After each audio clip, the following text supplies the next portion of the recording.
طارق صاحب آپ کا بہت شکریہ، آپ نے ہمیں جوائن کیا۔ یہ ووٹ آف کانفیڈنس یہ کسی ایک طرف لگنا ہے کل، یہ زیادہ دیر آگے چل نہیں سکتا اس طرح گم گو کی کیفیت۔ نمبرز کس کے پاس کتنے ہیں کچھ اس کے اوپر بتائیں گے؟ مومنہ تو بڑا واضح طریقے سے بتا رہی ہیں کیا وجوہات ہیں، اور پرویز لائی کن وجوہات کی وجہ سے ان کے وعدے جو کیے گئے تھے وہ پورے نہیں کر پائے۔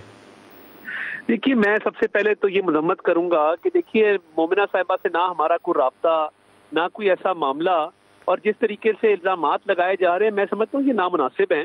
پارٹی میں ہر شخص کو یہ حق حاصل ہے کہ وہ اختلافی رائے رکھے۔ اب ایک 10 سیٹوں والے وزیر اعلیٰ کو جب مسلط کیا جائے گا 180 سیٹوں والی جماعت پہ، تو وہ کتنی دیر چلے گا؟ یہ بتائیے کہ جب حسنین رشک کو گالیاں دے کے نکالا گیا کیبنٹ میٹنگ سے، گیٹ لاس کہا گیا، کیا وہ ایجنسیوں نے کروایا تھا جو یہ بار بار الزامات لگا رہے ہیں؟ اپنی پولیٹیکل مینجمنٹ ہے نہیں، اور کس نے کس کو گیٹ لاس کرا؟ میں آپ کی آواز نہیں سن پایا، دہرائیں گے؟ یہ حسنین درشک جو منسٹر ہیں، پرویز الہی صاحب نے بھری کیبنٹ میٹنگ میں ان کو گیٹ لاس کہا اور کہا باہر نکل جاؤ۔